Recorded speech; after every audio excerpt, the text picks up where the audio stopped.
Remarketing. Welcome back to the Growth Lab. Hey, Hans. Thank you. Thanks for having us.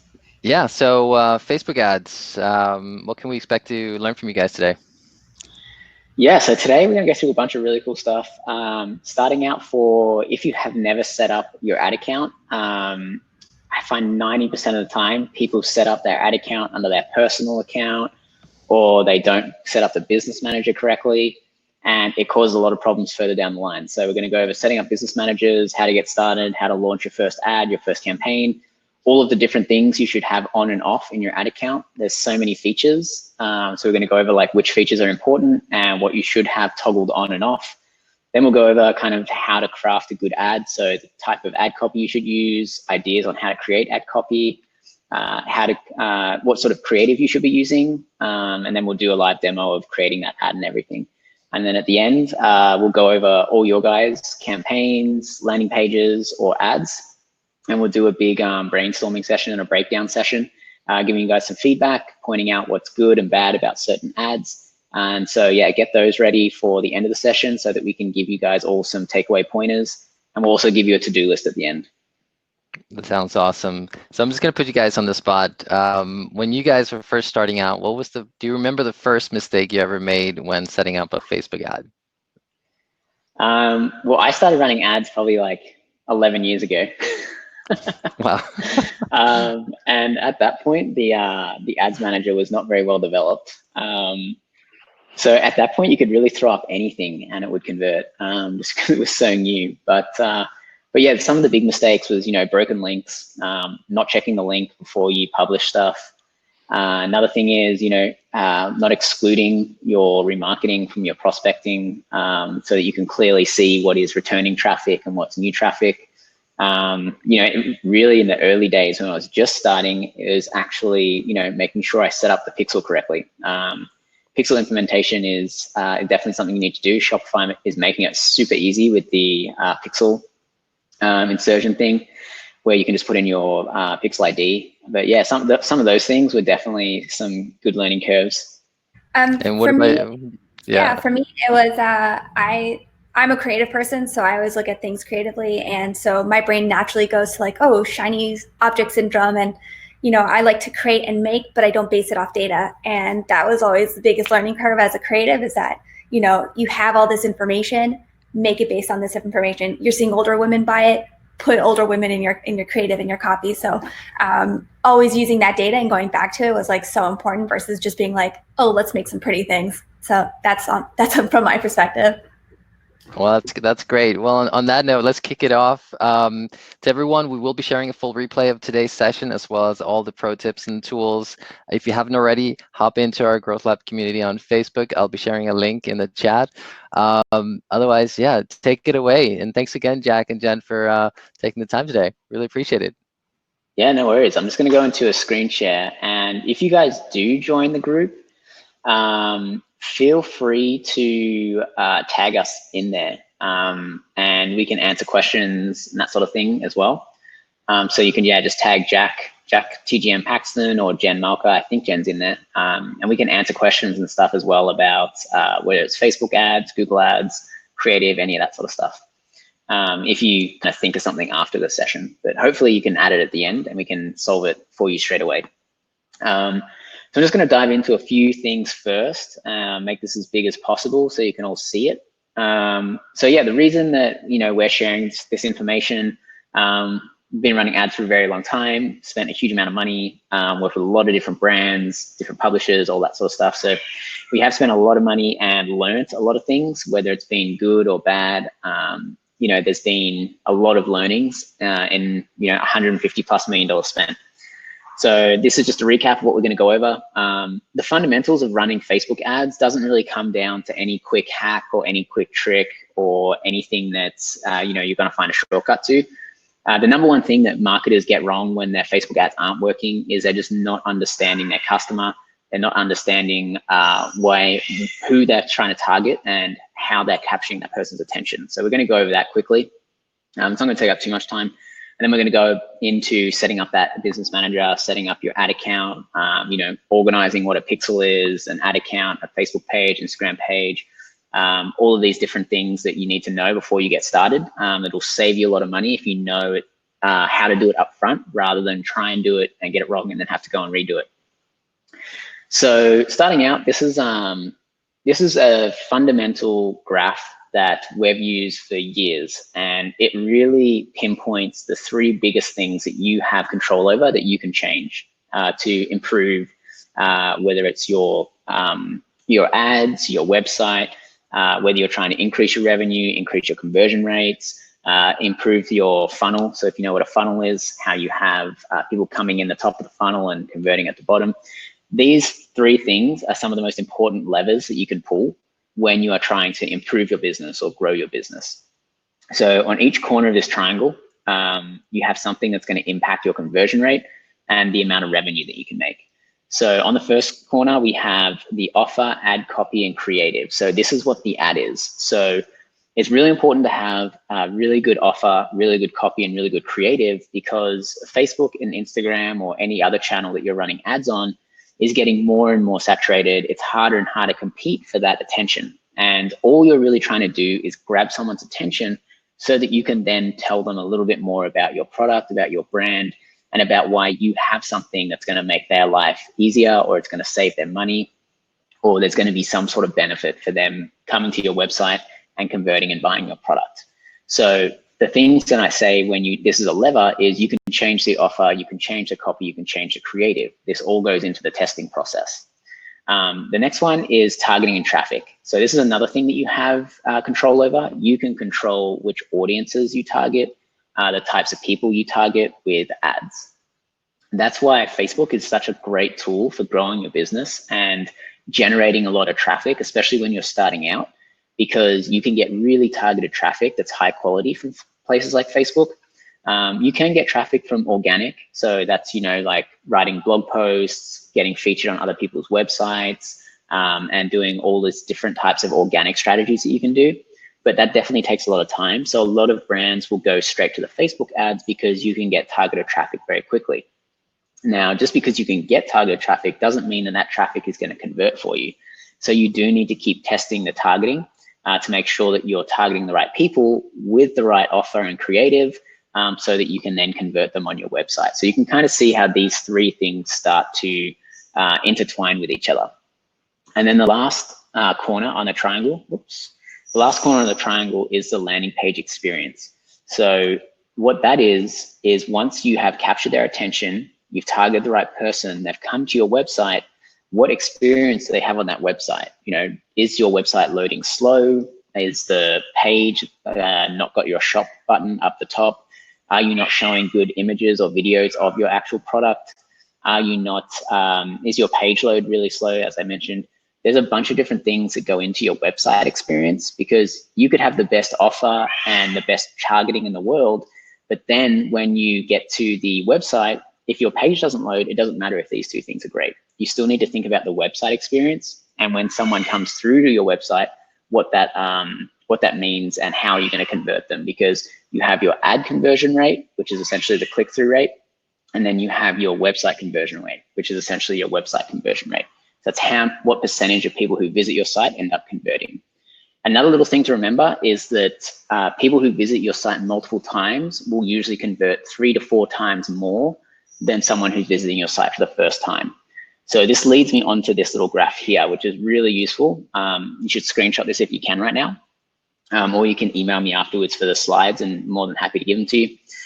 But here you can kind of see a customer going through the process of not knowing anything about your brand and being unaware to becoming extremely aware and making that purchase. So you can see that this is not just one type of messaging throughout the whole process.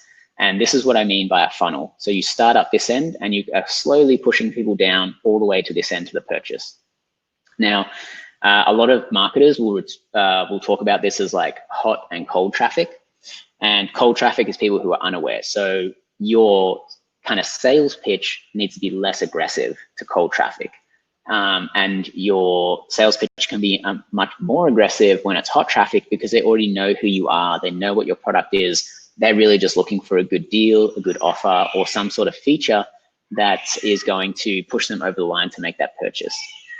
So you can see here at each stage, there's different types of messaging that you can do. So up the top of the funnel, you want to use like stories, secrets, lead bait, giveaways, something that's not too big a commitment, because you want to grab their attention for as cheap as possible so that you can get them into your funnel. And then once they know who you are and they've engaged with you once, you can then start, oops, sorry, I keep pressing that accidentally. You can then start changing up your messaging a little bit, whether it's emails, whether it's organic social media, whether it's paid ads. There's a bunch of different ways that you can message to people once they're in your funnel. Ideally, that's why you want to capture that email address as early as possible. So make sure you've got a pop-up on your website. So once you have that initial touch point, you can then show them the benefits and the features of your products. You can start showing them social proof, how the product works, what type of people use the product. You can show them case studies or before and afters. And then once they sort of get into the hot traffic, if they haven't converted by then, you then want to start showing them price comparisons. You want to start giving them discounts and that sort of thing to push them over the line. So someone could buy at this first stage, and then someone could buy at this last stage. All these different types of people that you're showing ads to and all the different types of people that are on your email list are all going to convert at different periods throughout this funnel. So your idea is to keep on pushing people down, and the more, like the longer it takes for someone to convert, the more aggressive you want to get with your sales messaging. So hopefully that made sense. Are there any questions in there, Jen, about any of that? So I know I went over that pretty quickly, and there's a cat meowing in the background somewhere. Yeah, so no real questions. A few people are asking if we have birds, but we don't have, there's no birds here. They're just a very needy cat in the background, so we apologize. They're probably just as excited to learn about ads as we are, so yeah, disregard that. So far, it's really questions that you're going to get into towards the end, so I'm not going to bother you too much about it now, but just keep going and do you. Okay. Okay, great. So, you know, in the chat section, add in if you have ever run ads before or not, and then if you have your Facebook Business Manager set up or not. So this is one of the biggest things that most people get wrong when they first get started with Facebook ads. So I'm going to show you how to actually set this up after. We're just going to go through this section first on some examples, and then I'll go into setting up the business manager and showing you how to create ads. So the basic process is that you set up the business manager, and then your business manager, as you can see over here, is kind of like the shell of your Facebook business ecosystem. And under your business manager, you're going to add all of your assets. So you're going to add your Facebook page, you're going to add your Facebook pixels, you're going to add your Instagram accounts, you're going to have all of the different types of assets that you need. You're going to have all of those under your business manager, essentially.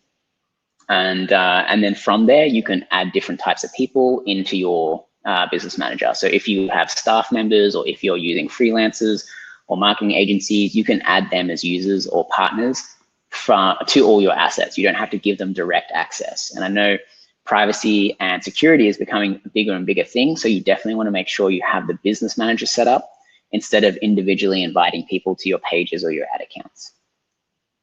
Now, jumping into a few examples before we go and create these ourselves. This is an example of a bottom of the funnel ad. So a few things that you want to really look at when you're trying to create ads that are going to convert people. So things here such as understanding the customer. So in this example, this is an alkaline water company, and to understand the benefits that the consumer is looking for, they want to know that it's alkaline water, that it's got a great taste, it's got a high pH level. All of these things are actually benefits to the end user. And you can create those benefits thinking about the features of your product too. So for every feature that you have, you can have a benefit. And it's much better to talk about benefits to your customers than it is about features. Now, the reason this is because the benefit is about them, whereas the feature is about you. And when it comes to running ads and marketing a product, you really want to focus your ad messaging around them, the consumer, rather than yourself, the brand. Because nobody likes someone who brags about themselves. Everybody likes to get talked about and complimented. So always talk about the consumer and talk about the benefits. Now, a few other little tips and tricks here. On Facebook, using emojis makes this text much easier to read. It breaks up the content. It makes it, you can visually see, positive indicators when you read the text and it's followed by an emoji. We have them at the bottom, we have them at the top. We're also calling out a discount in here. So this is the bottom of the funnel. So we're really being pretty aggressive with our sales pitch. They haven't converted now, but this is probably like the 3rd or 4th touch point. So we're trying to get them to convert by using a discount code. We've added the link in the description as well as the link down here. So these are important because you give multiple options for someone to click through to your website. Whereas if you don't include it in the text here, you only have one call to action. So it's always good to have 2 call to actions. A few other things, make sure that you space out your content too. Usually do 1 to 2 sentences per paragraph. If you can use bulleted lists, they work really well. Make sure that you are calling out the problem and you're giving the solution or the benefit to that problem, or the benefit to your product, the solution to the problem. And so that's a good little example of how you would craft a remarketing ad, for example. This next one, if you don't really know how to write copy too well, or you're just getting started and you're not really sure what to write, we can actually give you a example of kind of like the persona sheets that we use, or we'll probably have to make one to send it out, but we'll drop it in the Facebook group. And it kind of helps you walk you through that process. But if you don't know how to write copy and you're kind of stuck on what you are going to write, you can always use copy that's from publications that have featured you, or even customer reviews. And there's a bunch of different ways that you can use other people's copy in your ads, because someone else's word is much better than your own words. When, for example, Allure is, I think it's a magazine company or a fashion brand. These are much more compelling said from Allure than it is said from this hair product brand. So if you are looking to really create some good copy that's interesting to consumers, think about where you can get testimonials, places you're being featured, or anywhere that is going to create increased credibility for your brand. Now, a few other things with the ad copy, you really got to hook someone quickly. So the first sentence has to be really good. A lot of the time, Facebook also cuts off most of this. This has been expanded, but usually it will only show like the first first sentence, or like the first 2 lines. So make sure that that first sentence is like got a really big hook. It's kind of like a cliffhanger. Keep it relatively short, or make it really, really long. Test both of them, because you want to see if your consumers respond to really long stories about your product, or whether they're just kind of looking for that, quickly show me all the benefits and I'll go and buy it. So think about if you want to do short copy or long copy. Just to jump in here, I know I sound like a broken record, and Jack's kind of touched on this, but I strongly believe that testimonials are one of the strongest things that you can have as your ad copy. You just need to let them write it for you. Your product, your brand, you're going to sell. You're obviously going to say, like, I think this is great, but let them say why, let your ad say why Janet thinks it's great. She thinks it's great because she uses it for this and this and this. So it comes off as less salesy if it's coming from a person versus a brand. So always remember, it humanizes your brand, and it's so essential for that human touch, to give that little personal touch to every single ad. And you'll see that ad copy that has a customer testimonial, UGC, something that's very human, will bring the brand not as a selling point, but as a again, a humanized point. And I can't stress that enough. Yeah, another thing about UGC means user-generated content as well. So, this is user-generated content, for example. It's someone who's wearing the product and they've taken that photo and we'll turn that into an ad. So that's just what UGC means. Okay, so getting into the content a little bit more. So if you're struggling to think about what sort of creative you're going to use, whether it's image or video, now the beauty of social media marketing is it doesn't have to be perfect. It doesn't have to be a high quality production photo shoot or video shoot. You can make it, lower quality, but make sure that it appeals to your target market. Again, understanding that customer is really important. So it could literally just be you talking about your product and doing a review of it, if that's what your brand customers and target market really like. If you're looking at much higher end and you're selling, let's say $500 jeans, you probably do have to have a higher quality creative that you're pushing out. But if you're selling something for maybe like $50 to $100, and you're really just trying to explain what the benefits of the product are, then that obviously doesn't have to match, because the type of customer is different. Someone who's going to buy $500 pants compared to someone who's going to buy $50 pants.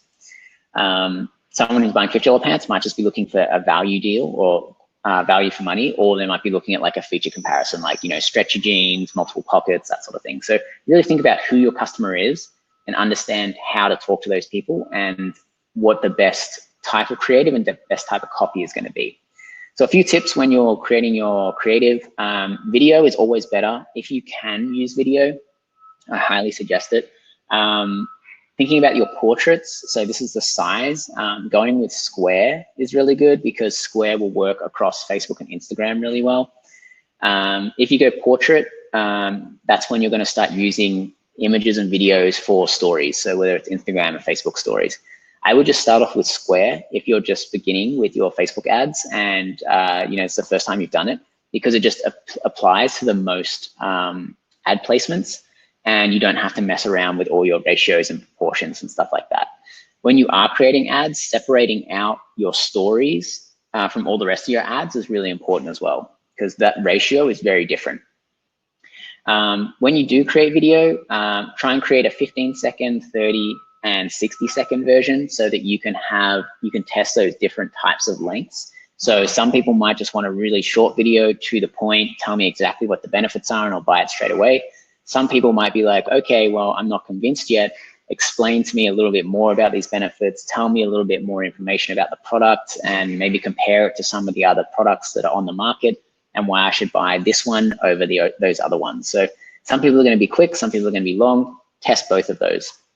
Again, attention is gone in 3 seconds. So make sure that you make that first frame, whether it is for example, this image here, this video here, you can see the frame is showing a lot. So it's showing the credibility of #1 speed bag. It's showing that it's portable. It's showing how to use it. It's showing an up close shot. So all of that is happening on the freeze frame, as opposed to if we were just to maybe make like this one image the freeze frame. So think about how you can capture someone's attention really quickly, and what that holding image is going to be, and then what the opening few frames are going to be. So usually start with something really interesting or shocking, and people will then carry on and keep watching. If you're looking for examples on how to do this, YouTube, people who are really good on YouTube are extremely good at designing video tiles or thumbnails, and they're also really good at capturing attention in the first 3 seconds. So you'll see when someone creates a video, it'll be like, and the #1 product this year for XYZ is, and then they'll go into the video.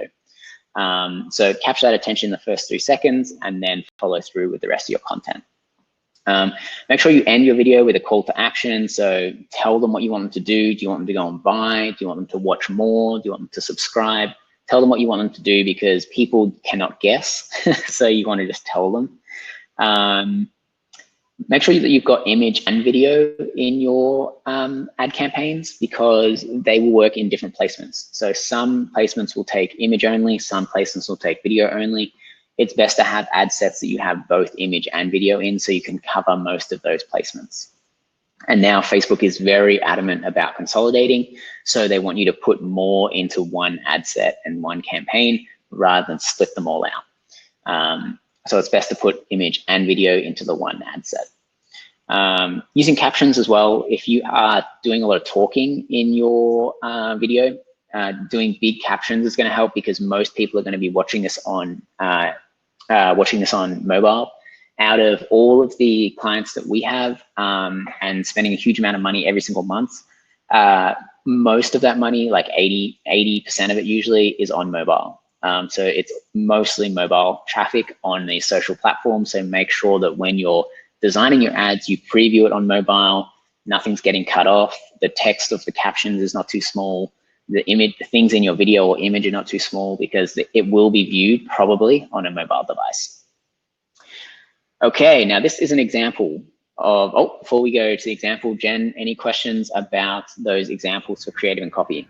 No questions. But another thing I'd like to actually really mention before we move on is that another reason to have captions is, and I just saw a big article, a big video on this, and I thought it was really interesting, was it actually helps with the the deaf community, and that's something that's very underlooked. So putting captions also includes a massive community that are hard of hearing, so it's really important to make sure it's all inclusive.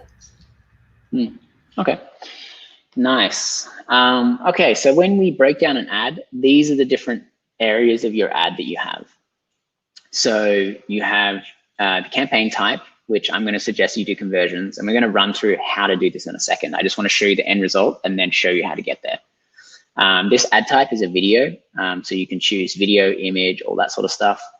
And then when it comes to your copy, you're going to have your headline, which is this one down here, and you're going to have your body, which is this one up here. I know it doesn't make sense. You would think that the headline would be first and the body would be second, other way around. And then you have your description, which is getting cut off in this because we have a 2-line header. And then we have our creative. So the creative is what we've used here. In this case, it's been a video. So these are the main components you need to think about when you're creating an ad campaign, and how you sort of break down the main things you're going to need. So when you're trying to plan out your first ad, think about you're going to have a headline, you're going to have a body, a description, and the creative. It's best to put this into like a Google Sheet or something. So what we do is we have a Google Sheet set up, and we have one column for all the headlines that we want to test, one column for all the body text that we want to test, the description, and the creative. And so that way you can keep it all in one place, and you can easily go back and see what you've used before. You can also keep adding ideas there.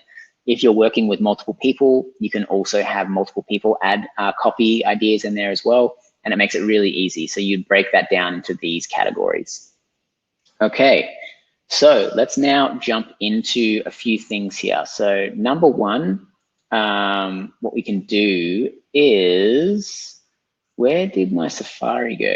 Because I was going to show you how to create ads in, here we go, how to create ads in Shopify. So if you're getting started and you don't even want to tackle the Facebook ad account, or you don't like Facebook Business Manager, just makes you weak at the knees, you can create it from within Shopify.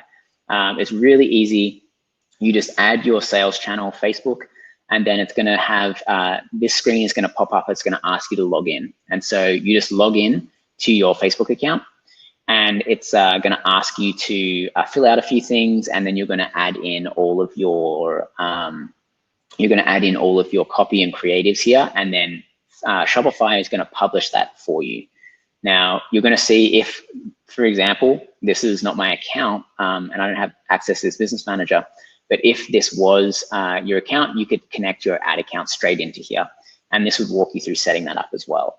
So if you don't want to even tackle the business manager, you can go straight there. But for anybody who wants to get started straight away, what you're going to want to do is you're going to go to business.facebook.com.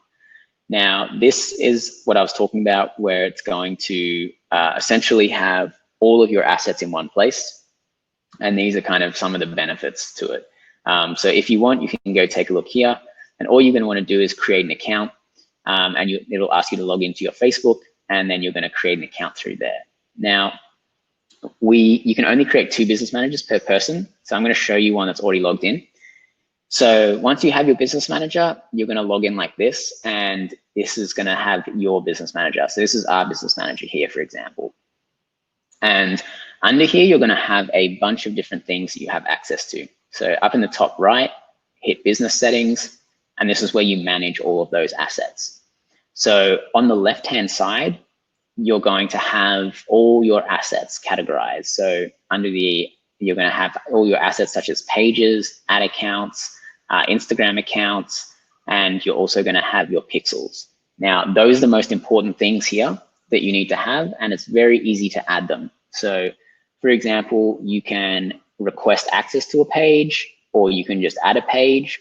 It's really easy to get started with either creating a new page if you haven't already, or adding your existing one. If you're an admin of your page, you'll just request your own page here and put the link in there, and then that will pull in your page, and then you can just add other people or partners. Now, partners are going to be either freelancers or marketing agencies. People are going to be yourself, people on your team, and staff. You would manage the people from here. So you can just add them to and from different pages and different ad accounts. So you can kind of see how this manages everything, and it really keeps everything organized and in one place for when you need to add, other people to your accounts, or you need to, create new pages or create new ad accounts and that sort of thing. The biggest benefit to this as well is that you can create your product catalogs for dynamic product ads, which is something that we'd maybe cover in another session, but that's to make sure that you can run ads where people come to your website, they see products, and then you show them those exact same products when they're on Facebook and Instagram. So that's what that would be used for. But this is basically the overview of the business manager and how you would go about setting that up, and then making sure that you've added yourself, you've added your Facebook page, you've added your ad account, and you've added your pixel.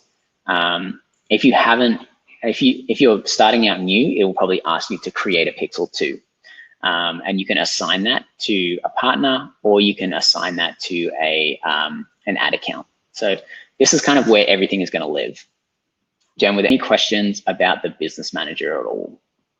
There's more questions about the Shopify ad account. I don't know if you want me to ask those right now, but yeah, go for it. Okay, so it was asking if you create a Facebook ad created from Shopify, does it perform just as well as it would in Ads Manager? So that's one question. Most likely it won't. So the reason you go with Shopify is for ease of use. You can easily set it up and launch it very quickly with no technical skills. It's very straightforward. Now, what you lose is that you lose the opportunity to try different creative, try different targeting, use different placements, use different ad types. It just covers the basic stuff. So, it's better than nothing, because you should definitely be running remarketing ads. That's the highest converting ad type, when you're just essentially showing ads to people who've already visited your website once but didn't purchase. That's going to be a really good audience to target. So you definitely want to make sure that you have that set up. But once you want to get a little bit more serious about running your ads, you would definitely want to start using the Ads Manager, just because you have so much more control and flexibility in the types of campaigns you can run, the types of ads you can run, and the different types of testing and targeting you can do. It's going to make a big difference. Yeah. Now, sorry, did you have one? I have one more question, so sorry. Eddie asked, we have two brands with two different Shopify stores. Is there a way to have two different accounts, and how would you set that up? Yep, so that's exactly why you use the Business Manager. So in your Business Manager, you would just add an ad account for each brand, and you would add the page for each brand. And that way you can separate them out so that you have a separate ad account for each store, a separate page for each store, so you can easily separate those brands.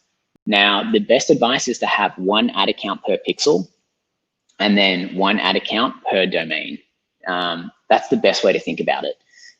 So that way, if you have multiple stores, you're not, crossing over those audiences, or you're not getting confused about who purchased from which store. So I highly suggest that you always separate it out, one pixel, one ad account per store. And that's why you would want to use that Business Manager, so that you could, manage multiple accounts and stuff. Now that we said that, actually, let's jump into an ad account, and I'll show you exactly how to use the Ads Manager to set up the campaign. So let me go back here. So we've got this, but I'll show you from scratch. So if you have just started, you're not going to have anything in your ad account, and you're going to want to create a campaign. Now, there's going to be two options here. Now, I'm going to suggest that you do the walk and guide through. It's just going to be easier if you're doing this for the first time.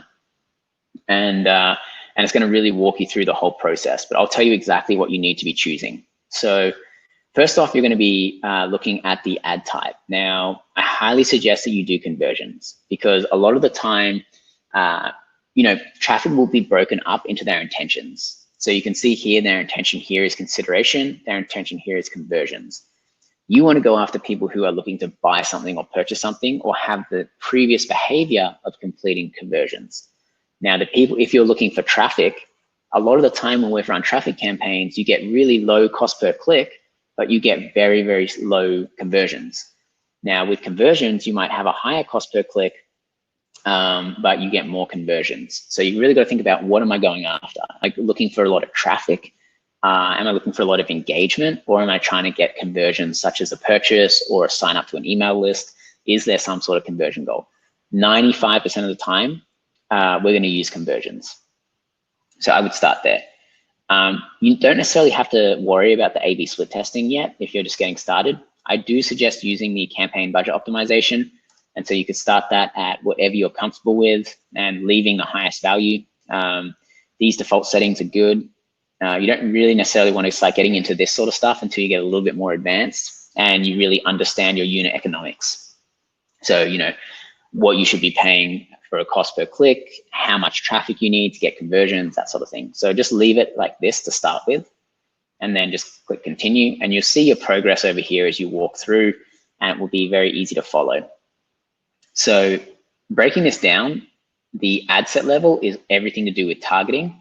The ad level is everything to do with your ad creative and copy. So when you think about that, it's really a clear definition of the two corners of that triangle that I showed you. So the first one is targeting and traffic. This one is the offer, copy, and creative. So when we go here, if you're going to a Shopify store, you're going to choose website. When you set up your Facebook pixel, you're going to put that in your Shopify section. Are we logged into a store? Yeah, let me just log into one and I'll show you exactly where to put that. Because this is the easiest way to place your pixel. You don't want to necessarily go and use an app or try and manually hard code it. You want to go to your settings in your account, and you want to add your Facebook pixel. Oh, actually, no, it's not under here. Hold on. It's under store, sorry, not settings.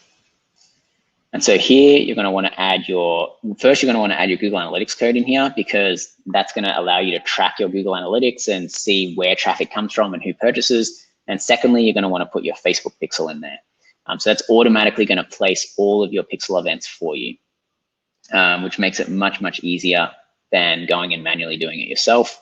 If you want to check to see if your pixel is installed, just download the Facebook pixel helper, and it will show this little green tick to say, yes, the pixel is installed and it's tracking this event.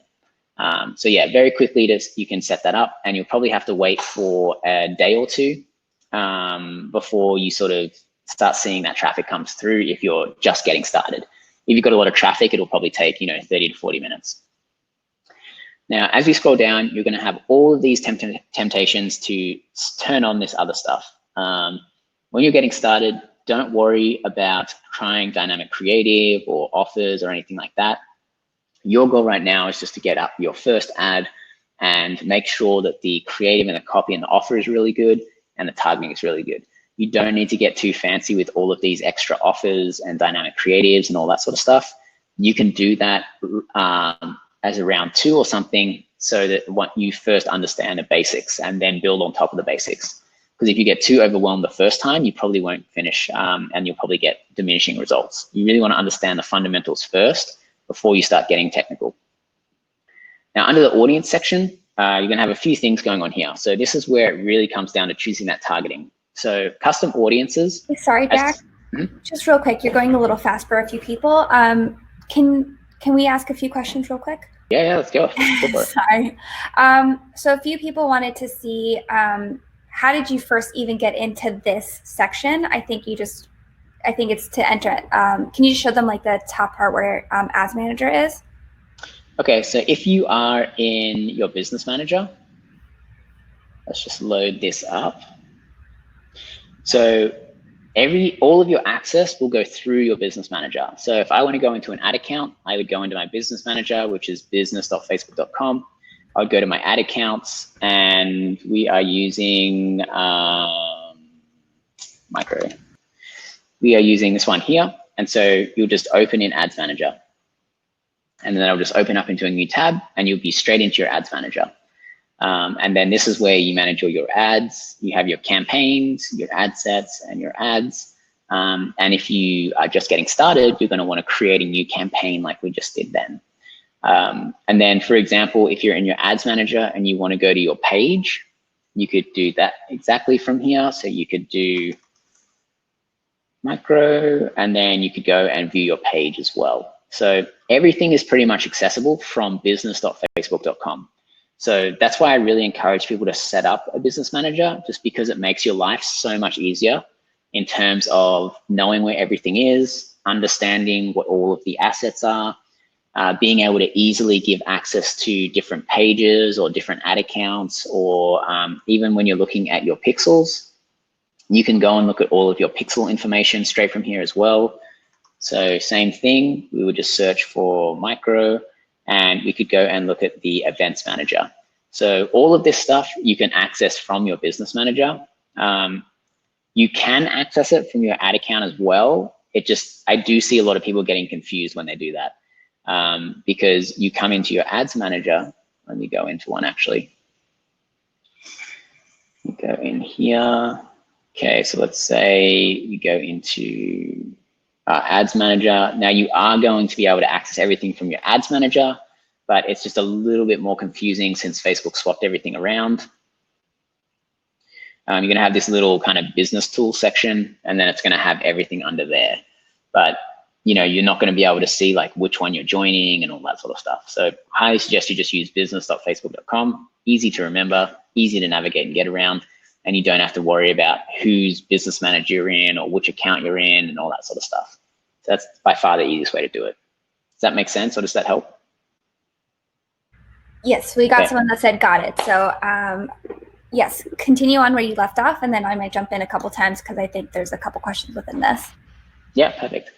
Okay, so getting back to creating that first ad campaign, we're at the audience section. So this is where we determine all of our targeting for our ads. So this is where we really want to understand who our customer is, the interest they have, where they live, the age, the gender, all of those different things that make your target market unique. This is where you're going to enter that sort of information. Custom audiences gets a little bit more advanced, because this is a custom audience is an audience that you have made. So a custom audience would be, your website visitors, or it might be an email list that you've uploaded to Facebook. It might be a lookalike audience that you've made. So custom audiences are the easiest way to think of it is they are audiences you have made. They're not preset audiences. Interests are the preset audiences. So this would be, as you can see, ad demographics, interest, behaviors. So this might be like if I like puzzles. So you can look up puzzles, and this is a regular audience, which is an interest. A custom would be like a page view. Actually, do we have any in here? We might not have. Okay, so here we've made a bunch of these in a previous session. You can see that we've made website visitors, and the brackets are the days. We've made people who got to the cart. We've made purchases, people who engage with Facebook or Instagram, people who purchased multiple times, people who purchased over $50. So these are all custom audiences that we've made. So just keep that in mind, and you can also exclude things as well as include. Real quick, we're getting questions on this too. Can I create audiences based off my competitors? I'm saying, hell yeah, do it. Like, go after them if you can. That would definitely be an interest target that you can do. So go after that. If you can, if it's on Facebook in the back end, that's the way to do it. Yeah, so just remember, like, Facebook is not going to index every single interest. So if your competitor is not very big, chances are you probably won't find them here. If they're really big, like if you're going after Coca-Cola, they are definitely going to be an interest that you can target. If you're going after some sort of unique, soft drink or fizzy drink brand that's only available in your town, chances are they're probably not going to be listed as a Facebook interest. So yeah, you can target competitors all you want as long as they're in this interest section. So that's how you would target competitors. I have a section in the slide deck that was going to go through how to find different targeting options. So we'll just keep this one super basic. Yeah. Cool. For example, what you might want to do is, if you don't want any repeat purchases, so okay, I don't want anybody who's already purchased before, and maybe I don't want anybody who's ever visited my website. So I know in this campaign, it's going to be only people who like puzzles, who has never heard of my brand. Now, sorry, Jack, just to interrupt real quick.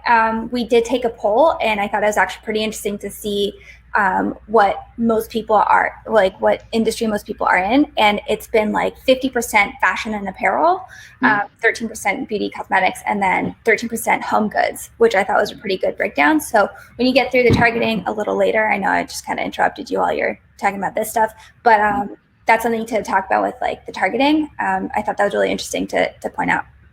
Yep. Okay, yeah, we can definitely make some examples around those as well. And so when you get to your location, a lot of people will, depending on how much budget you have, a lot of people will just go United States, all of United States. Now, the downside is like all of United States is great if you have a really big budget.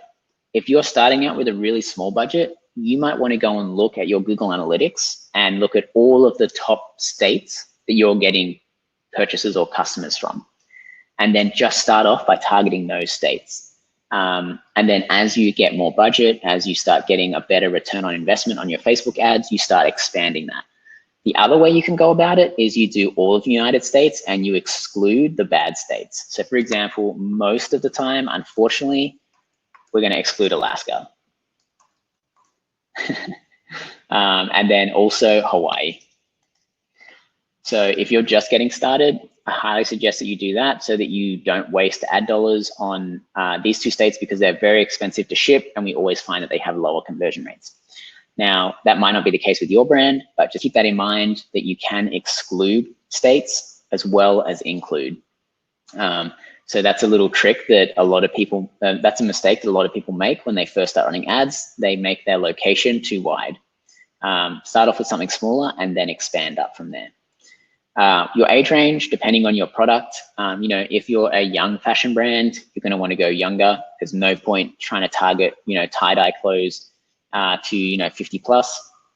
And, or maybe it depends on what your brand is, but if you've got like young influencers in your products, that's probably not going to work. So yeah, think about the age group that you're trying to target. So puzzles, we're probably going to look at, maybe like 25 to actually maybe even higher. What you can do is you can actually get this information from your Google Analytics. You can get it from your Shopify store. You can get it from your audience insights in your Facebook account too. The idea is that you're trying not to guess too much. You kind of have an understanding of who your customer is. You're putting that in and then you're optimizing later to even refine that a little bit more. Now, most people will have this ticked automatically. If you have a large budget, leave it ticked. If you're really strict on your budget, untick it. Because essentially this is saying, hey, Facebook, once you go through this audience, I don't mind if you expand past the puzzle interest and go and find people who might be similar. Now, this is good if you have a large budget and you want to keep expanding, but it's not so good if you're on a tight budget and you're really trying to only target people who are interested in puzzles. But yeah, definitely think about if you want that ticked or not. If you've got a large budget, tick it. Small budget, untick it. And here it comes to the placements. Now, a lot of the time you want to just start with automatic placements, because then it gives all of the placements a chance to perform, and then you can kind of exclude the placements as you go along so that you're getting rid of the ones that don't do well. If you're on a smaller budget, just start off with the news feeds. So get rid of these two, get rid of stories. And just start with kind of like your news feeds on Facebook and Instagram. This is going to, be much higher quality traffic, and it's going to be it's a little bit more expensive, but we do find that this is where the highest quality traffic comes from, and it's the most scalable. So you can tick and untick some of these. So when you're just getting started, just do the, I wouldn't even do the explore. Just do kind of like the Facebook and Instagram feed. Will be a little bit more expensive, but if you are just getting started, that's the easiest way not to go wrong. Because if you're not monitoring your different placements, you can end up spending a lot of money on stories or a lot of money on, Facebook video feed or apps, third-party apps and sites. You can end up spending a lot of money on those that don't drive any conversions because they're usually a hit and miss. If you're doing remarketing, do everything. If it's prospecting, just stick to the feeds. Yeah, and sorry, Jack, one other thing a few people are asking is how much would you actually start to get? How much would you start to advertise with, and what's a good audience amount to start with? Yeah, so usually you're going to want to start with around 2 to 5 million people. So when you exclude this, so as soon as you add a custom audience, it removes the estimate. So, just keep that in mind when you're doing it, just to add your custom audiences last. But yeah, you want to start with kind of like, I would say 2 to 5 million. So if you're at 13 million, you want to narrow that down. You can do it a few ways. You could say like, okay, I only want to target people in Texas because that's where my store is. I only want to do Texas. And I've got 1 million. Okay, so what else? Maybe I've got like Arizona as well. Maybe I'll add a few more states that are popular to try and boost this up. So New Mexico. And you can maybe add a few more until you get up to that like 2 to 5 million range, and starting at the states that get you the most conversions. The other way, if you wanted to not do it by location, stated. Why can't I spell today? It's not today, I can't spell any day. Okay, and so if you didn't want to narrow by location, you could narrow by interest. So you could say puzzles and board games.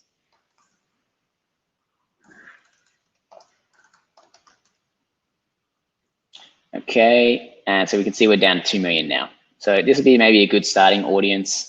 You've got 35, 65, all of America, people who like puzzles as well as board games. So that's a pretty good narrowing factor to bring that audience down.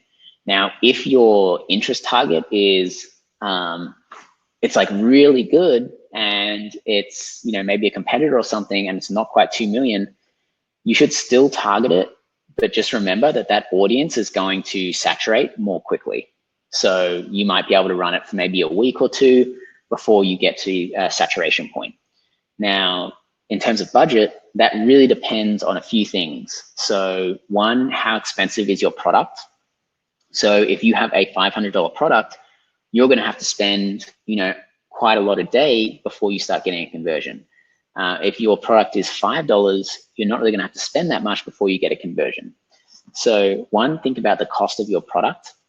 Two, think about how much profit margin you've got on your product. So if you only have, 20% profit margin, chances are you're going to have a tough time getting that profit margin to work with Facebook ads. You might want to use just remarketing because that's the only way you can get your cost per acquisition, which is like cost per purchase, down to a point where you can make a 20% profit margin work. If you have a much higher profit margin, that usually means you have more money to spend before you break even or before you start losing money. So you can spend a little bit more on testing, you can spend a little bit more finding the right interest and targeting and more testing more creative and copy and that sort of thing. So I suggest usually starting at around $50 a day, just because anything less than $50 a day, you don't really get to spend that much money to collect too much data. So you've got to wait a really long time to collect data, and you've got to wait a really long time to get conversions. So, I would say minimum 50. I usually suggest people to actually only start if they've got $100 a day.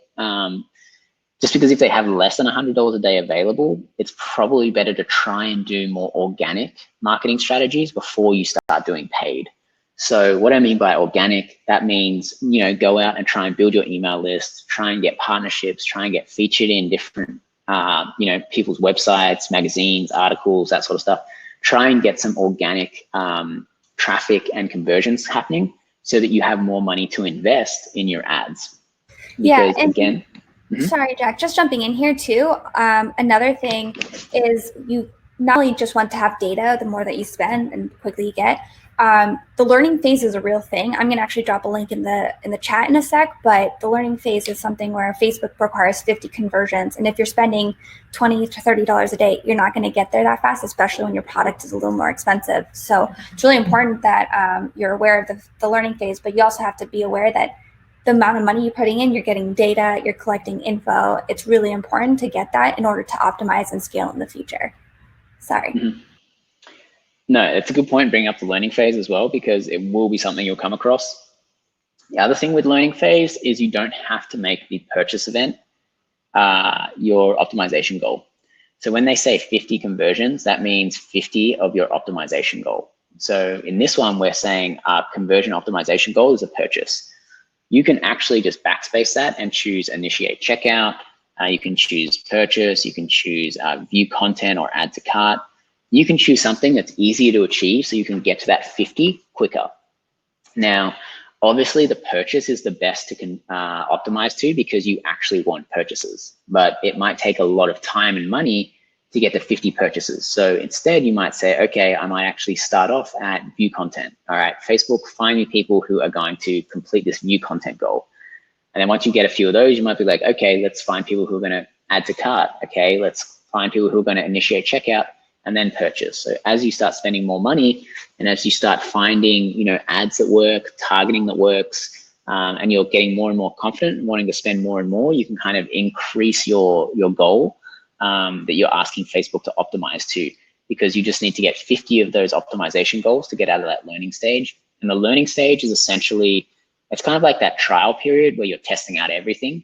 And then after that testing out of everything is finished, then they'll be like, okay, we know what we need to go after now, or we know what we like, we know the types of customers we need to go after. And usually you'll get better return on ad spend, ROAS, after you're outside of that learning phase. Now, it is very tough to stay out of that learning phase, because as soon as you edit pretty much anything, it goes back in that learning stage. So just be wary of that. Okay, so setting up the news feeds. Oh, Jen, before I keep going, is there any other questions? Yes. We have one question here. As a new company, how long should you run a broad audience ad before you create a more targeted ad with a custom audience? So if you're just getting started, it's a good idea to still really understand your customer and not go too broad. Because if you're going really broad and your ad creative isn't good, your targeting isn't good, and your website experience is not good, so those three things on the triangle, if none of those three things have been figured out and aren't good, even if you go broad, you're not going to get those conversions. So I would suggest going in the middle there. So understanding a little bit about your customer. If you've got no data on your customer whatsoever, then yes, you might have to go broad and narrow down after you collect data from Facebook, but still you will have an understanding about who your customer is going to be. So make sure that you have like good copy and creative that's going to appeal to your ideal customer. So, you should be able to complete this avatar sheet that we'll give you, that'll help you identify who exactly your target customer is, what things appeal to that person, what things don't, and what sorts of offers might get them excited versus what sort of offers would they not even consider. So start in the middle, so maybe close to that 5 million potential size, and then really make sure you're using the breakdowns in your ad account so that you can see like, okay, this age group is no good, okay, this placement is no good, this state is no good, and then start excluding stuff that way. But yeah, that's if you have no information at all about who your customer is. Yeah. But yeah, I would start in the middle. And in terms of spend, I would still suggest $50 to $100 a day to start with. Remember, you don't have to keep running ads. You can maybe run ads, just Monday to Friday, because we see in a lot of our accounts are Saturday and Sundays and not so good. So if you don't want to run ads the entire time, maybe just, test around a sale that you're doing. So just you have a sale coming up, there's Black Friday, Cyber Monday or something, set up your campaign, run it Monday to Friday, and only run it for that sale period or something. So make sure that you have a reason to run those ads. And then once you have more money to invest, then you can start running stuff more evergreen. Yeah. And one other thing, we're seeing that the monthly revenue in the last 3 months, like a lot of people are saying that they're making less than 5K on their ads. So obviously, these ads, you want to make more. What would be the advice that you'd give that would be to maximize and scale and, take that 5,000 and make it something bigger? Okay, so you're saying that there's $5,000 to invest. It's saying revenue, but I'm assuming it's what they're making out of ads, and I'm saying how can we make that into more? Okay, so the way that you improve your return on ad spend, so say you're spending $5,000 and you're only making 5,000 back, you're breaking even, let's say. The way that you would improve that is that you come up with better copy, better creative, and better offer. So that's that first triangle touch point. You come up with better targeting, and you come up with a better user experience. So you need to look at those three things. And if you're currently only breaking even or only making 5,000, how do you improve one of those three things to make your conversion rate better, your click-through rate better, and your overall ad experience from ad to purchase better? The other thing is, think about where you're spending that money. You know, are you spending all of that money on prospecting and not spending any on remarketing? Remember, remarketing has, 3 to 4x the ROI that prospecting is going to have. So make sure that you're spending enough money on remarketing so that you're not spending, a bunch of money to get new people to your website. Once they come to your website, you're never talking to them again. You want to make sure that you're spending, usually it's like a good ratio is like 70-30, 70% on prospecting, 30% on remarketing. But a lot of brands will start at 50-50. So, if you had a $50 a day budget, $25 you would spend on prospecting, $25 you would spend on remarketing when you're getting started. And then as you, build and grow, that percentage gets bigger and bigger for the prospecting because you want to keep scaling. But yeah, if you want to improve that ROI, definitely make sure you're doing more remarketing. Think about those three corners on that triangle and how you can improve each one, because you want to improve that click-through rate and you want to improve that website conversion rate. And then, if you wanted to, you would want to start looking at optimization. So where am I wasting money? So are there placements that I'm wasting money on? Are there states that I'm wasting money on? Are there interests that just aren't doing too well? Is there an age range that's converting really well? You can kind of narrow those down a little bit. And then also you want to keep testing different creative and different targeting. So for example, you might have a video that's doing really well, but you might, okay, well now let's test another 3 videos to see if any of them can do better. So you want to keep improving week after week. It's not going to be a flick of the switch and all of a sudden you're going to go from, a break-even 1 ROAS to a 5 ROAS. It's going to take gradual incremental improvements. To answer that question? Yes, it does. And I think the last question we have is, a lot of people are asking, what's the length time you recommend to run an ad to see ROI, or when to turn it off? Yeah, so this is a big one. So usually I would suggest 2 to 3 times what your average CPA is. So a CPA is cost per acquisition. So say I sell a $50 water bottle, and I know that I usually get a $25 cost per acquisition on that. So when I'm doing a test, I would spend between, let's say, probably $50 to $75 on that test before I would cancel that campaign or cancel that test. If I haven't had a conversion by then, that's when I would turn it off. The other thing is to look at your averages. So when are we still on an ad account? Let me go into another ad account. I'll go into this one. The other thing is to look at your averages. So for example, here, I know we're getting a little bit sidetracked actually, but this is a really good question. We get this a lot and it is very valid. So here you can see what your account averages are. So this is the cost per CPA, cost per purchase. So you can see the CPA is $4 here or $5 here. So you can see that these two are above the CPA, this one's below the CPA. So you would want to keep running this one, for example. But CPA isn't everything. That's why they invented ROAS. So ROAS is really good because it looks at every single individual purchase and it looks at what the cost of that was to what the revenue was. So here you can see the average is 496. So I would keep running the one that is above the average and get rid of the stuff that's below. So if you're kind of wondering when I should turn off ads, So if you have an ad set with a lot of ads in it, I don't know if this has, I think this is just one ad per campaign because this is just a boosted post that looks like it. So yeah, if I had like multiple ads in here, let's actually pull in a few. And I'll show you, like, for example, which ad I would turn off out of these 3. Okay, so I know that my average is $5 here. So I would turn off the stuff that is above $5. So I would probably just turn off this one, and I would leave these 2 running because this one is very far above my average.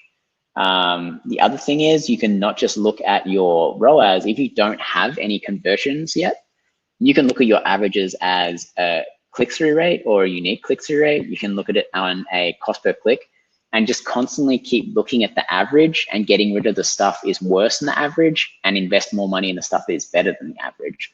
Because you're slowly going to improve that average over time if you keep choosing the ads that have a better than average performance. So do it on the cost per click, do it on the click-through rate, do it on the add to cart, the initiate checkout, and the purchase level. So that's how you kind of go through optimization. You look at each one of those things and you keep turning off the stuff that's not working and you keep spending more money on the stuff that is working. And if you find that none of your stuff is working, that usually means you need to do a drastic change. So that's new ads, a new offer, new creative, new landing page, whatever it may be. Because if something isn't working, then you have to make a big change to see a big change in the results that you want. So yeah, if you're like, okay, even though I'm at let's say a $5 CPA, that's still only a 1 ROAS, it's like, okay, I can't really improve that much. So I need to completely drastically change something. This is a bad example because this account's actually got a really good ROAS. All right, does that answer the question? Okay. Yes. Great. All right, so let's go back to finishing setting up this ad. So now we've pretty much done the targeting. All that's done. Leave this to, don't worry about any of this stuff down here. Leave it to all mobile devices. Leave it to not just Wi-Fi. We've kind of limited enough at the top. If you want kind of high, or if you have a slow page load, you can only show this to people on Wi-Fi because usually their internet will be a bit faster, which is a little trick that you can use. But it does severely limit the amount of people that you're going to reach. And leave everything, yeah, don't add any spend limits or anything like that just yet. That would be something you would do later. So we've finished the targeting. We know who we're targeting. Now we need to think, how are we going to capture that person's attention? So in this example, we're going to have a few options that we can choose from. So up the top, you're going to have the page and the Instagram account. You're going to select your brand. And then here you have the option to create an ad. Now there's a bunch of different ads. If you're just getting started, just go with a single image or video. If you're in fashion, it's a great idea to go with the carousel just because you can show a bunch of different styles and looks very easily. If you've got kind of like a 1 product store, or you've got a focal product, like there's just 1 product in your store that generates, 80+% of your revenue, advertise that one. If you're an apparel store and you've got like a large amount of SKUs that generate all your revenue, use a carousel or a collection. Now, if you're going to use a collection, you do have to have your dynamic product ads all set up. So that's having that product feed that I was talking about. That's definitely a different conversation because that's a little bit more technical in setting that up. But we can maybe talk about that in the Facebook group or something. But if you're just getting started, just do the single image and video. And then under here, you're going to choose an image or a video. So let's go with a video. MicroPuzzles already has this one uploaded, so we'll choose that one. Now, quick thing that you definitely want to do here. So remember when I talked about the thumbnail? So when you have the thumbnail here, this is the default one that Facebook is bringing in. If I click on thumbnail, I can actually choose a bunch of different frames from the video. So what might be more interesting? This one probably is a little bit more interesting. It shows 4 puzzles, it shows the brand name, it shows that it's on this 5 news channel, or maybe this one, it's a close-up of the product and it still shows the news channel. This one's a little bit more interesting because it's clearly the interview and that's something of interest. Someone might click that to listen to the interview. But you can see how a lot of them are a little bit more interesting than just this. So make sure that you're going in and you're choosing a thumbnail that's going to appeal and attract the people that you want to attract. So I would probably choose this one here. It's got the most going for it. If there's nothing that you like, you can always upload one as well. So say I wanted to just completely change something, I could either upload it or I could even like choose one that's already in my library. So that's one option to make sure that the thumbnail is good. Captions, there's a bunch of sites that you can get captions on. Facebook used to automatically do this for you, but I think they removed that feature. But yeah, you can go to like rev.com or something that's super cheap and you can get captions made for, really, really cheap. So it's worth doing that if you find a really good ad that you want to put captions on. You don't have to do it for every single ad because that might end up getting expensive. If you're creating a caption for every single video and you have like 100 videos, that's going to take a while to do. Usually it's one caption per video and you're going to use the same video across multiple ads. So you're only going to have that caption once. Another cool little thing is adding polls in here. This is definitely more advanced, but this is where you set that up if you want. Now, a little trick question that you can ask is, you want to ask like, are you bored at home? Or like, need a gift or need a personal gift. So you're thinking about who the customer is, and then so you can just go and link to the store when it says yes or no. And you can literally link to the store even if they say no. But most people will say yes, and usually you want to have a call out action here to be like, hey, this is a great idea, you should buy this, or something like that. So you can add polls in there as well, but that's much more advanced. So yeah, let's just get out of that for now, and I'll do it without the poll, just because that's not a basic feature that we're going to do right now. Okay, so here you've got that. In the next section, remember all of those different types of copy that I had, and I had all those different inputs to an ad. So you'd put your primary text in here. You can add multiple options in here as well. So you can maybe test 2 or 3 different things for each field. I highly suggest testing more creative than testing more copy. I would say the creative has more of an impact than the copy will. So definitely test that first, and then you want to put in a headline, description, and link to your website. So it's pretty basic once you get to this level. The harder part is actually coming up with the creative and actually coming up with the copy. And so when we have that avatar sheet that we give you, that'll help you create those. But Jen, what did you want to say? Sorry, I was going to say, when your eyes look at these ads, just think of where your eyes go. So naturally, when you're on your newsfeed, your eyes go straight to the image or the creative, and then it goes to the bolded headline, and then it goes to the caption. So you really want to make sure that that thumbnail is what's stopping you, and what I like to call, and I put it in the chat, thumb stopping creatives. So make sure that you're looking at that as where your eyes go. So you're looking here at the micro puzzles image and the creative, and then it says fun micro puzzles, and you're like, cool, quarantine boredom, oh man, and then you're looking at the caption. So make sure that you understand the flow of how your eyes work, like your eyes look at each ad. Okay, and the other thing is we're going to put in all of our copy. So here you can see that we have the copy here. We're calling out how many designs there are. We're using emojis. We're using made in the USA. We're using all the places that we've been featured, and we're saying that we've got like a ton of 5-star reviews. So all of these are kind of indicators of a good product. So the features are a good product. The video is showing us a good product. The reviews, the made in the USA is important to people who are buying. So think about all of these different factors that you can add into your copy that's going to help convince people to make that purchase. This was the description. So we put in the title here. So we have fun macro puzzles to cure quarantine boredom. And so you can come up with whatever you want. And if you want to add in the description, you'd want to have a shorter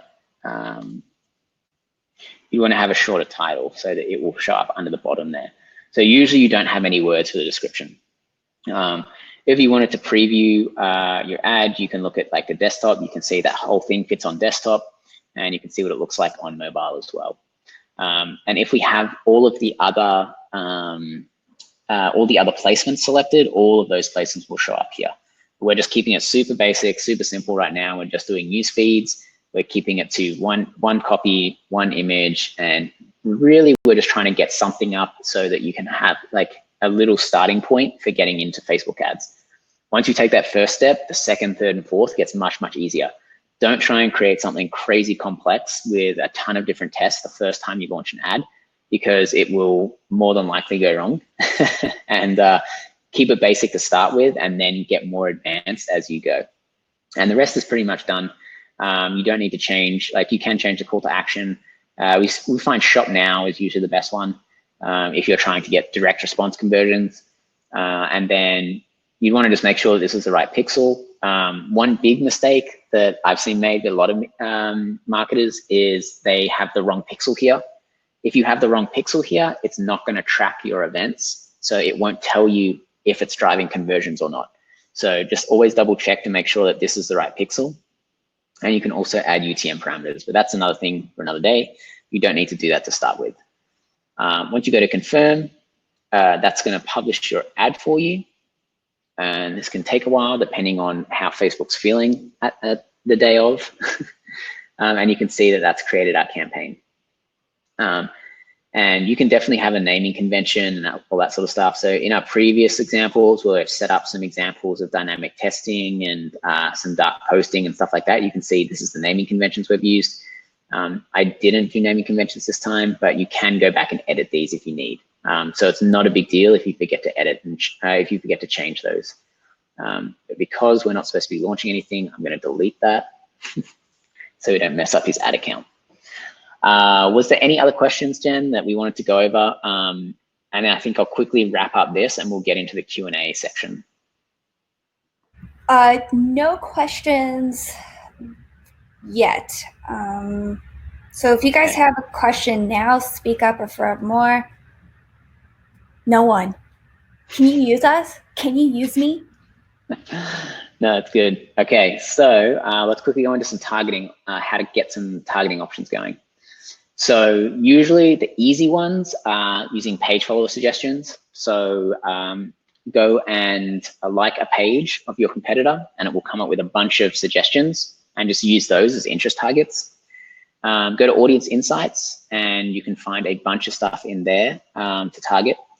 And all of these have been covered in previous sessions that we've done with Shopify. So you can go check out those on how to do that. So I know we're definitely running very long over time. And I want to get to some teardowns and that sort of stuff. So page suggestions, you'll see here, I've liked the page and all of these have come up here. So what you'd want to do is you just copy those and put those straight into the into the interest targeting section that I showed you. This is the audience insights. So what you do here is you search for a brand or something, and it will come up with all of the other pages that are very similar or have a strong overlap with that brand. So audience insights are super easy to find in the ads manager. And then also when you're in your ads manager, you can press suggestions and it's going to have all of these suggestions that are based off the interest that you've already chosen. So those are some quick, easy ways to find some good targeting options. When it comes to optimizing, once you've got your ad running and you've kind of got some ad spend going, you want to make sure that you're tracking your progress and tracking the success of your campaigns. Because if you're not tracking it, you can easily spend a lot of money on nothing. So these are the things that I usually have set up. You definitely don't need to have this many things set up, but when you go and create your columns, email me if you want these slides and I can send out this so that you can copy all of these. But these are all basically metrics that I like to look at when I'm looking at how valuable that ad spend is for me in terms of return on ad spend or smaller micro commitments like a post share, a post save, a cost per landing page view, cost per click, cost per click-through rate, and all those different types of things. You can see here, these are the main things you want to look at. Cost per purchase, ROAS, cost per add to cart, and then click-through rate and cost per click. If you're looking to optimize, those are the most important 5 things to look at. So make sure that you've at least got those 5 things in there. Now, to wrap everything up and give you a quick reminder, these are some of the 4 most important things. So testing your copy and offer. This is really important because you want to make sure that you have an offer that is really interesting. So when I say offer, that is maybe you're running a buy one, get one free, maybe you're running a discount, maybe you're running a starter kit or a bundle pack, maybe you're running a, some sort of promotion, or you're running a, another one might be like a free plus shipping or something. So think about the offer that you're trying to create for people. Like, is that offer interesting? Do they feel like they're getting a good deal? Next is the remarketing. Make sure that you have remarketing set up. It is the highest converting traffic. And I see a lot of people trying to run their Facebook ads and neglecting to do remarketing. So make sure you have your remarketing set up. Data. Always make your decisions based off the data that's coming into your ad account. You're going to feel like, no, I think this is going to convert. I think this is working. I'm sure this ad is going to work. I'm sure this creative is going to work. If the data is not telling you that it's working, it's probably not going to work. Even if you have spent a huge amount of time creating an awesome video, if the data is not showing that it's working, don't keep chasing it to try and make it and force it to work. Last one is creative. Definitely test creative the most. Creative images and videos are super important. And with algorithms becoming a bigger and bigger factor in running ads, the creative aspect is really important, and capturing that attention, holding that attention, and driving those conversions is all a great starting point when you have good creative.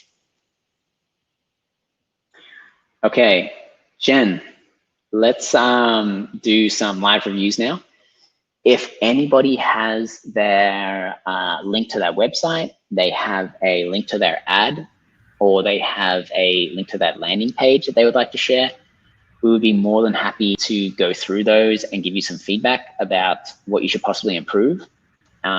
If you are looking for how to get the link to your ad, what you can do is you can click on your ad, click on the edit button, click on the dots at the top, more options, manage Facebook comments.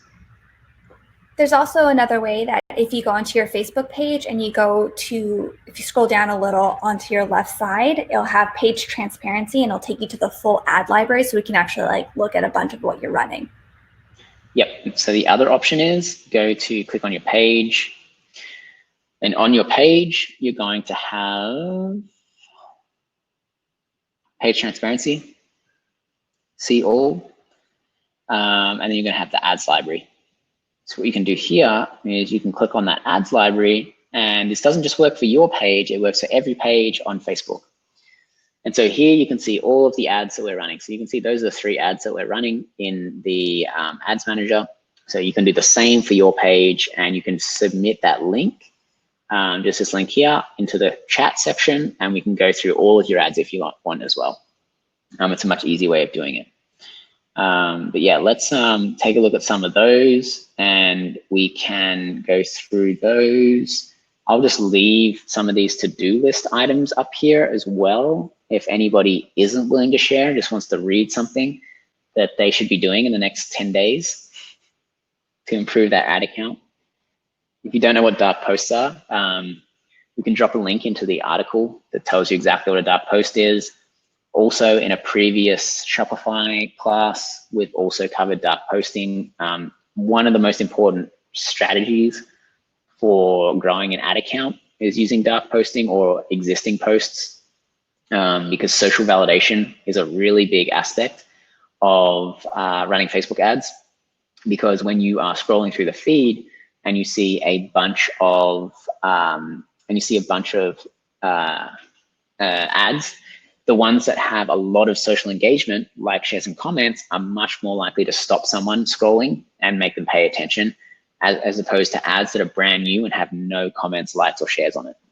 Yeah, and just to touch on that, Jack, I added a link if you want to start sharing that, but just to touch on that, like shares and views, the social validation, it's kind of like a Yelp review. So are you likely to go to a restaurant that has, 2 people who saw it at 5 stars, or 500 5 stars, or 500 4 stars even? You're more likely to go see the one that has a lot. So when your ads get just as much likes, shares, comments, you're most likely to stop, stare. What is it? What are people doing that it's a weird effect that people have. It's a really big psychological effect. So you do want to push that and make sure that you're pushing the ads that have a lot of good social validation. We'll put something down in the link for that too. Okay, so let's jump into some of these reviews quickly. All right, so this one's good, but I would definitely make your start now way bigger. You can see like this is taking up a lot of the page. I would make this semi-transparent, make this bigger, because this is the main selling point, the boost mood and increase energy. It's not this guy eating his carrot. So make this big up front, add a subheader that explains what the product is a little bit. So you've got boost mood and increase energy. I'm thinking, okay, how do you do that? Why would you do that?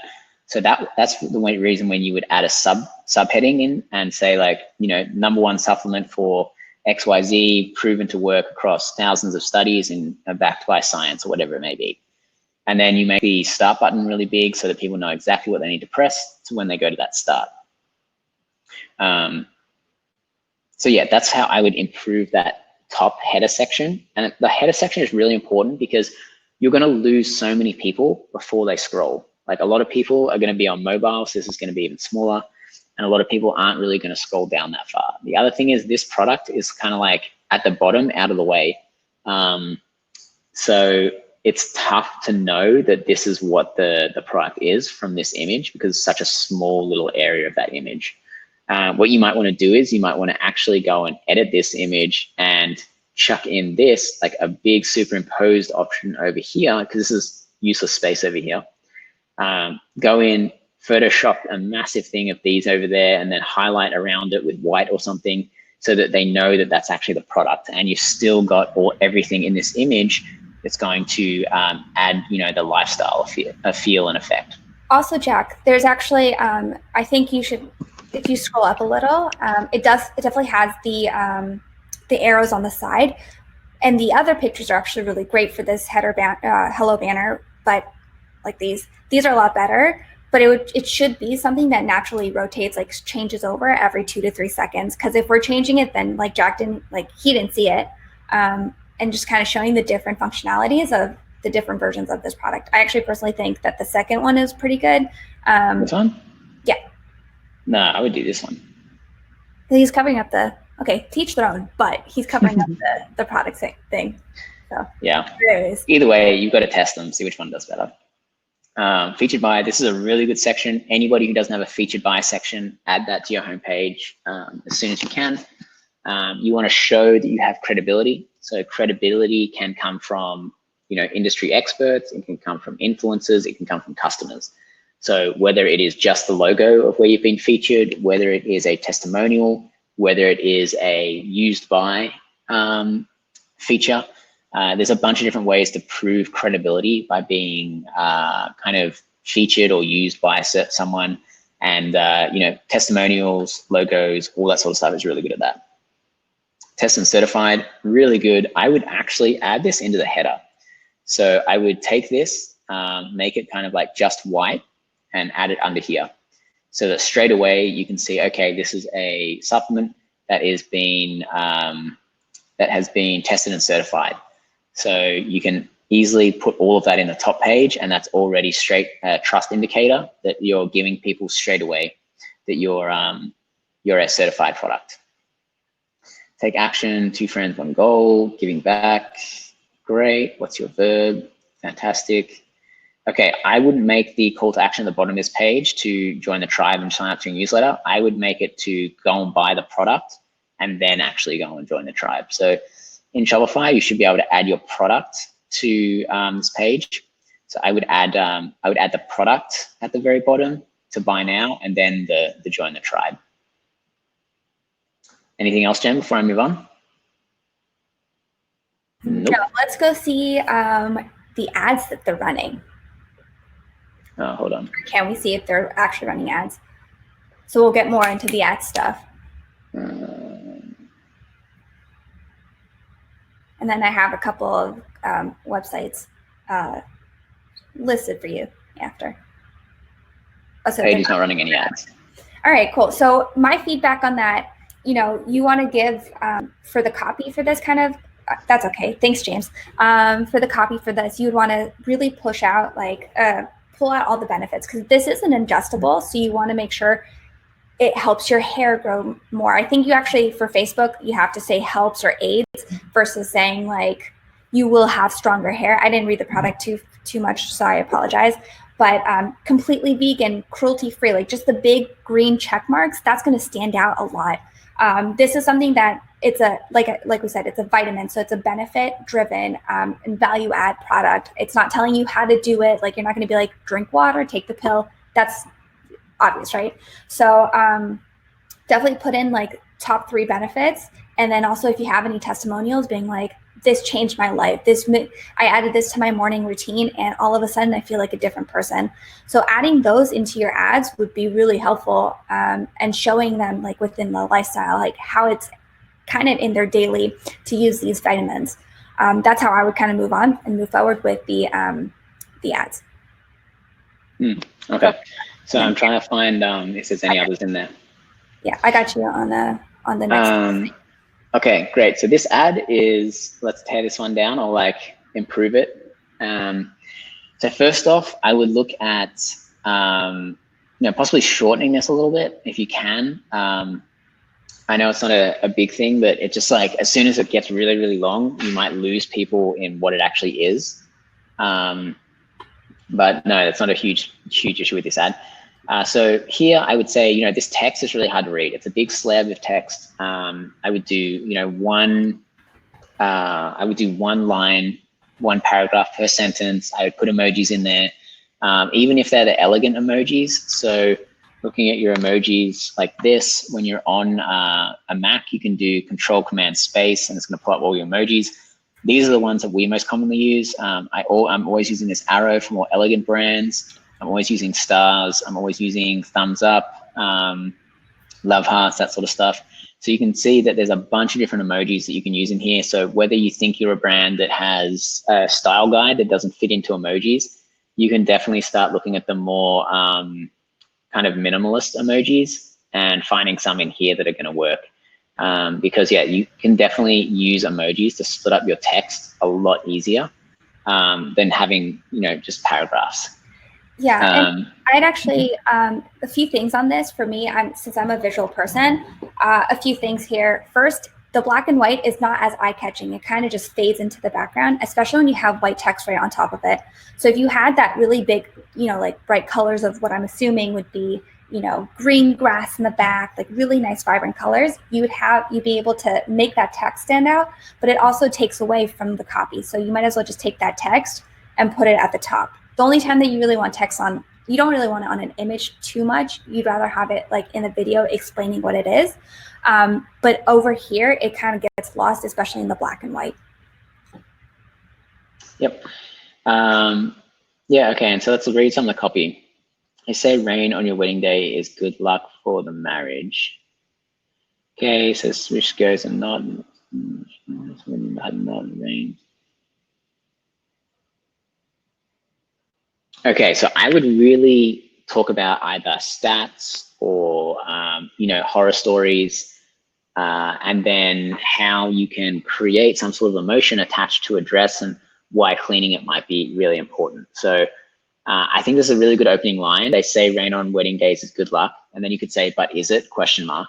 And then you could go into, what your brand is, what the product is, and why stressing about getting your dress dirty isn't a bad thing, and why it actually is good luck. So you're creating that interest and intrigue when you ask that question at the start. And that question makes people read more and get more involved into the ad. Yeah, totally. And I also think too is you can also turn that, since you also have a discount here, you can be like, they say rain is on your wedding day is good luck for marriage. It might not be your wedding day, but here's, I think it was $50 off your next purchase. So you have that in the opening line, that you have your actual discount too. So you can kind of tie it together, saying like, here's good luck, but it's even better luck that if you buy it now, you get a discount. So that's how to phrase it. And the other thing to note in this is you don't really see the discount code too much. So I would be like, that's why we're offering, and then on the next line, a big discount code for rainy day, and then put like arrows that point to the discount code. And then under that again, get $50 off, so that you break that up, because once you're kind of down past the first cutoff point, it doesn't matter how long this section is down here, because they either are going to open it or they're not. It's not like they open it part by part. So, you know, the first 2 sentences essentially have to really capture that attention to get them to open the view more. And then once the view more happens, that's not cut off like gradually, it just shows all of it. So you might as well utilize as much space as you want after the first, you know, 2 sentences. First 2 sentences are there just to hook them, to get them to read the rest. Now, that would be a good cold to warm traffic ad. Now, if you were going for a hot traffic ad, you would want to put the promo code up in that first sentence. So you might want to say like, hey, don't let a dirty dress ruin your day, get $50 off, or something like that. Or, you know, save from a rainy day, use rainy day code, $50 off. So yeah, that's the difference in what type of ad you would do for the different types of audiences, and coming back to the warmth of that traffic.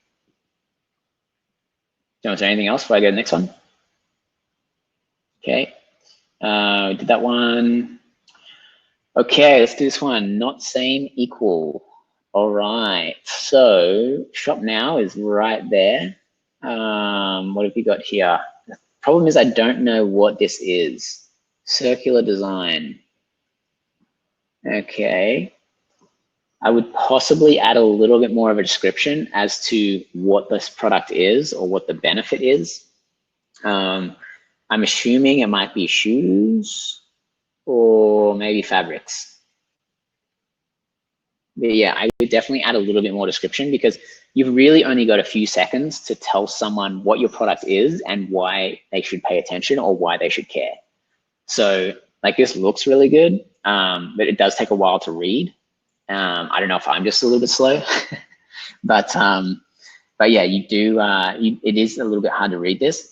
But the other thing is, I would also have a section in here that actually says what the product and brand is and what the benefits are, because you're going to find that if you want to install kind of like a scroll tracking software, you're going to find that you start losing people drastically the more you scroll. So you want to make sure that all of your value is up the top above the fold. And above the fold means what loads prior to scrolling. Okay, so that's the header section. In service to generate circular value, we honor commerce as an engine for change. Okay, so I still don't know exactly what the brand is. Organic cotton. Okay. So I actually, little tips on here. I see this is very small, so I wouldn't, the little black copy or the white copy on each one, it fades, so you can't really read that very well. I think that'd be better if you like hovered and it has the copy, or when you clicked on it, it has the copy. Because right now, like, I'm like, I don't want to put my face too close to the camera because I think you guys will see my pores, but I think that's something that we have to be aware of, is that when we have small pictures, the copy does seem really small. And you have to understand too, this is also showing up on people's phones. So how small is too small? How important is that information on those little tiles? Okay, awesome. Yeah, you could just also make this way bigger, the copy. Don't be scared to make the copy really big, and the background take second place. I would add a title here to say that these are customer reviews, or happy customers, or 5-star reviews, our customers, or yeah, why our customers love us, all that sort of stuff. Subscribe. I would also, before I said subscribe, I would always put purchase before subscribe. So put your product up here before you put in the subscribe. And this is the Instagram feed. Just be careful with the Instagram feeds. If you are starting to find that your website is running too slow, a lot of the times it can be because you're trying to pull in assets from other websites. So that would be, for example, pulling in all your Instagram images to your website. So if you find that your website is running slow, chats and, pulling in Facebook and Instagram images does slow down your website. So think if it's something that you want to pull in, or if you want to just manually put, 6 really nice images in there. It's up to you. But okay, so that's kind of like the home page. We can go to a shop page. We can go to a product page pretty quickly, because the main 2 pages on your website is going to be your home page and your product page.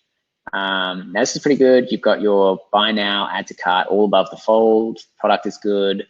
You got all your benefits here. I would keep adding benefits. Also maybe add in, where it's been featured, or any really good customer testimonials you've had, or any really good reviews you've had. It doesn't necessarily just have to be per product. It can be kind of like brand wide. Yeah, and Shopify actually has some really good, I know that I see that it says on the bottom, no reviews yet, but Shopify actually has some really good plugins to add the stars. So it'd show up right under where it says, right in between the price and the product title. So it shows the stars. And I think that the stars are actually really captivating. So I prefer the stars just because visually you see that. And like I was saying, it's like the same thing with the Yelp reviews. So if there's a way that you can add that, that would be really great too. Yep. And yeah, I would also add in recommended or similar products or something like that, so that if someone isn't necessarily ready to buy this, they might see something else. Amazon is the king of doing this. They do really well. But yeah, anything else on that one, Jen? No, I think that's pretty much it. I'm not sure if it's because we're on the webinar, but it's a little small. So I would say make sure that it's easy on the eyes, especially for mobile.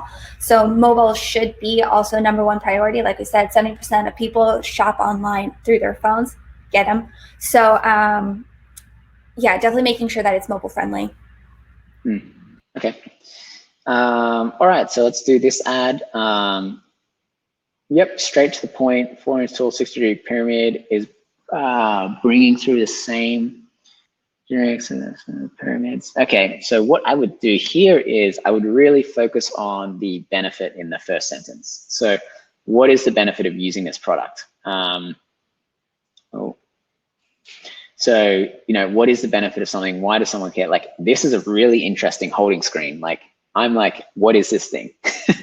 So that's a really good first reaction. But the other thing is, I would really want to put in, what you'd really want to put in here is what the actual benefit is first, and then explain, like, all of this other stuff that you've got here, like the specs of the product, the second. Ascension grip pyramid. Yeah, I would definitely add in more description about what it is, because people might be seeing this, they're interested, but they don't necessarily know what it is, so they keep scrolling. The other thing is, like, social validation would be really good on this. If something's got a really strange, interesting image and a ton of likes, comments, and shares, that usually makes a really, really good ad. The other thing you notice there is, like, that went through without, like, while I muted it, and I had no idea what it was actually talking about. So if you add overlays on your image, so you might want to overlay a benefit here, talk about a feature, talk about a money back guarantee, adding in overlays on your video can help, because a lot of people are going to be listening or watching this on their mobile, which is usually muted. So you'd want to add your captions, and then you want to add overlays that are talking about the benefits and the features of the product, or like shutting down some objections that people might have. So that's things like, money back guarantees and all that sort of stuff. And I'd actually say, so see when Jack tries to play it, the product title gets covered by the playhead, and then the actual branding is at the top. So I would actually flip that, because the branding is already on the Facebook icon page, I suppose, when you're from your page, and then you're already calling it out in the copy. So is that really important to have it? You also have it at the end of the video. So I would flip that so you can have the actual product at the top. Another thing, like you mentioned, captions are really important, and call outs. But what I actually see this as something that might affect it is the white backgrounds tend to not do as well on Facebook, because it looks like it's a stock photo. So stock photo-ish white backgrounds, like really, really catalog images don't perform as well as we've seen on our other accounts, because it feels like you're being sold to. It feels like it's another catalog. So if this is, I have no idea what this is. I'm assuming it's like a sound pyramid, but I'm gonna look this up after this. Yeah. I gotta find out what it is. We'll buy one. We're sold. So if it's like I'm gonna say it's a sound pyramid. I'm so sorry if it's not. But if it's a sound pyramid, show it in action, and then the actual headline can be like, you'll want to hear this with the sound on. So people are now playing it with the sound. People are like, well, what is this? Like, I have to hear it. There's a lot of big call outs that you can make with this, and really flip it to your benefit, because this is such a weird, unique product, and I don't know if we're actually the right demographic. You're going to want to show us what this is. haven't seen something like this before, like, we bet this will blow your mind. Or, with being in quarantine, again, I'm going with the whole sound pyramid stuff, but being in quarantine, we understand that relaxation is so important. Have you heard of our, XYZ? So really call out those benefits that would help you push what this product is and push why people would want to even click on this ad. Okay, guys, so that's pretty much wrapping it up. We went through a bunch of stuff today. This is going to get replayed. Email Jack or Jen at Top Growth Marketing if you want those slides. We're more than happy to send those out. I think they'll also be sent out by Hans. So there's a bunch of people that will be sending those out. If you want to get more like training on Facebook stuff or just marketing stuff in general, there's a bunch of other stuff in the Shopify Growth Labs. We've done a bunch of other sessions on Facebook going from beginner all the way up to advanced. We also have some free course and training on like jackpaxton.com and that sort of stuff. So there's plenty of resources. Again, can't stress this enough, start out basic and then get more and more advanced as you go. Don't try and set up crazy tests and crazy complex campaigns the first time you try it. Really focus on understanding the customer the best the first time around, because that's what's going to make the biggest difference. But yeah, that's all I had. And thanks for joining, guys. Enjoy the rest of your day and can't wait to hear from you guys in the Facebook group. Thank you. Bye. Thanks, everyone.